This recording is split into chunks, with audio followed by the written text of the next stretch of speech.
So today's discussion is an interview with another person working with the Ukrainian Falcons, a young man named Max, who I met when I traveled to Zaporizhia. As you'll see, he's about the age that you are when you graduate college, but instead of going on with his life, hanging out with his friends, doing whatever, instead he's working for the Ukrainian Falcons and is one of the principal designers and engineers behind their Mini-MLRS system. And so without further ado, let's get to Max. Max, is there anything else that you'd like to tell us about the Ukrainian Falcons? The Ukrainian Falcons Charity Foundation, where I work, it's a big family. Everything where is connected by a common loss of something and inspiration. The most important thing in communication with each other is to feel free. Due to such a position in the team, we can achieve great opportunities.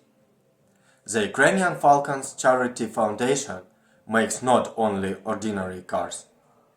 We also manufacture buggies, artillery, and repair special military equipment. Every day we shine weather and are ready to take on new manufacturing opportunities. Can you tell us a little bit about how your life changed after the start of the full-scale invasion in February of 2022? Since the beginning of 2022, my life has changed completely. Before that, I went to school, university, worked with friends, and did my favorite hobby. But since 2022, I can't do this because of the war. Now I make it artillery, buggies, and repair military equipment. My life is spent under missiles and drones and constant anxiety. My hobby has also changed. Now it's not racing, but the military industry. I want a calm and peaceful life.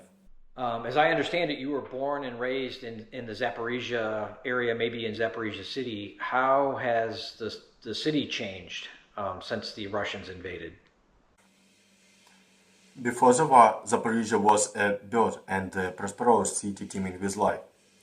I really like the city and I don't want to leave it. But with the war, it became very difficult. The front in the war is 30 kilometers away. Because of this, there is a constant shelling and Shahed aviation flying ahead. Zaporizhia is a city where 50 rockets strikes per day as a norm. Because of this, many people like to live in other cities where it is more peaceful. Is there anything else that you'd like to say to American citizens or to citizens of the rest of the world about what's happening in Ukraine right now? I want to express my gratitude to all Americans who are not independent to the situation in Ukraine. Now the people of Ukraine need help to liberate the territories that were attacked by Russia. America is helping a lot, which is technologies, money and weapons, thanks to which Ukraine can deal the aggression of the enemy. So I'd really like to thank Max for his time recording this. As you know, he works in Zaporizhia City for the Ukrainian Falcons, literally 25 to 30 kilometers from the active front line with the Russians. His work has made the Mini-MLRSs possible that our trucks from the Paul Goes to Ukraine fundraiser paid for. I'd like to ask you to please think about donating to the Michigan Battalion, logo here, or directly to the Ukrainian Falcons. Max's father, Yuri, who was in a different video, is actually the charitable director. I believe his mother might actually be the person who is organizing the fundraiser from Europe. And again, a link to donate directly to the Ukrainian Falcons and in the description below. I'd also like to do a shameless plug for a company that I found called Ukraine Apparel. I'll put a link in the description.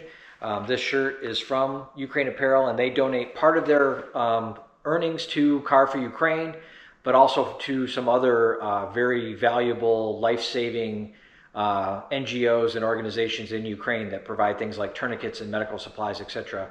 Check out their website. I'm getting nothing for this. There's no, anyway, I just found the brand. I think it's worthwhile if you want to donate to Ukraine and get a cool shirt. So give it a look. Description below. Again, thanks. And remember, Crimea is Ukraine.